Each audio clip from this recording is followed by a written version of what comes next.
Here's Tropical Storm Nate this evening just before the sun sets, moving toward the Yucatan Channel, hauling north-northwestward now at 21 miles per hour of forward speed. This will bring it across the Gulf of Mexico very quickly, and this will be ashore in the central Gulf Coast, making landfall by late tomorrow night, Saturday evening or nighttime. And this barely has more than 24 hours before it will actually be ashore, and so preparations need to be completed by tomorrow morning, as this will be impacting the U.S. before you know it. Unfortunately today, the system does appear to be moving into the Yucatan Channel east of the Yucatan Peninsula, which is a good news for the Yucatan, but it is bad news for the United States in that the system is remaining over water and will not be weakened or interrupted by the Mexican landmass. And as this moves into the Gulf of Mexico, conditions appear to favor continued organization and strengthening. If you look at the zoomed-in view from NASA here, we'll see that the core has become a little better defined today. We've got the center circulation somewhere within the dry slot here. This is not an eye, just a dry slot, but there is a curved band of convection around the western and southern semicircles, which has increased in depth, coverage, and has persisted over the last several hours this afternoon and evening.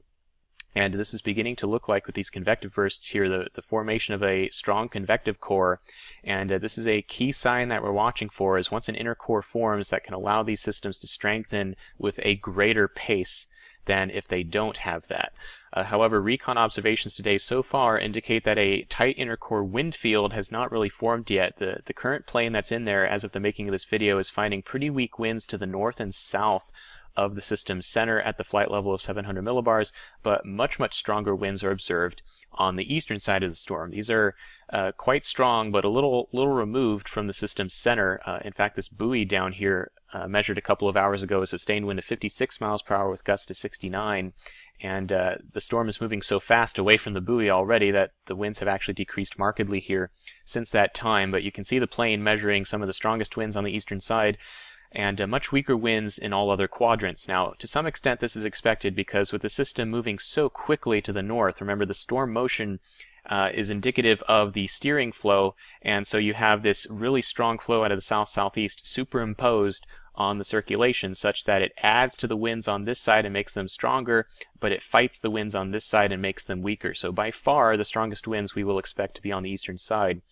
But at this point, the system is not as tightly wound as you might expect for winds of about 60 miles per hour that are estimated on the eastern side, precisely because the system is moving so fast, and it's really not tightly wound yet. But this convective structure is looking healthier and healthier by the hour that I'm looking at it, and the concern is that if this develops any kind of inner core, any kind of eye wall during the next day as it moves northward, it could intensify quicker. Right now it's strengthening what we would call gradually, but it is not strengthening as rapidly as it could if it acquires a tight inner core. So we'll be watching very carefully for that tomorrow during the daytime, and maybe even later on tonight. The good news is that given how quickly it's moving, the time before landfall, about 24 to 30 hours, puts a ceiling on how strong this can get, just because it's going to run out of time before by the time it makes landfall. But it will likely be strengthening right up until landfall, and the environment, unfortunately, is rather pristine for it. As we've talked about over the last couple of days, this upper level low has been quickly moving out of Nate's way, and we can see the expansion of outflow now in this upper level cirrus field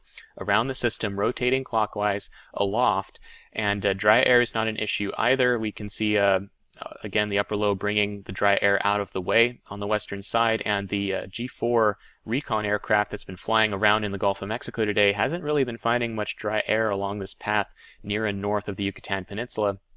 So not really expecting dry air to be a huge impediment, and wind shear is low here. So as the system moves north, the environment is favorable. The only thing limiting the system, again, will be its internal structure, and we'll see how long it remains loose.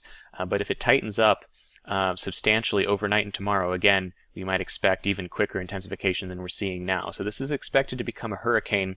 This is the forecast from the National Hurricane Center showing this becoming a hurricane by landfall time, and this could have sustained winds of maybe 70 to 80 miles per hour currently expected at landfall. And so there are hurricane warnings up here. This will be no picnic from east or west of New Orleans to Mobile, Alabama, along the central Gulf Coast. And again, this could even strengthen a little more depending on whether or not it gets an inner core tonight and tomorrow. So we're going to be watching very carefully for that, and there could be some quick changes just before landfall in the final hours, as this will likely be strengthening during those final hours. So take this seriously. There could be a substantial wind threat here near the landfall location, and strong winds extend pretty far to the east of the center. So we will see strong winds along a long swath of coastline near and east of the landfall point. In addition, there's a very strong monsoonal surge of air coming out of the south on the eastern side of this, and so there's a very long fetch that is able to push a lot of ocean water into the coastline here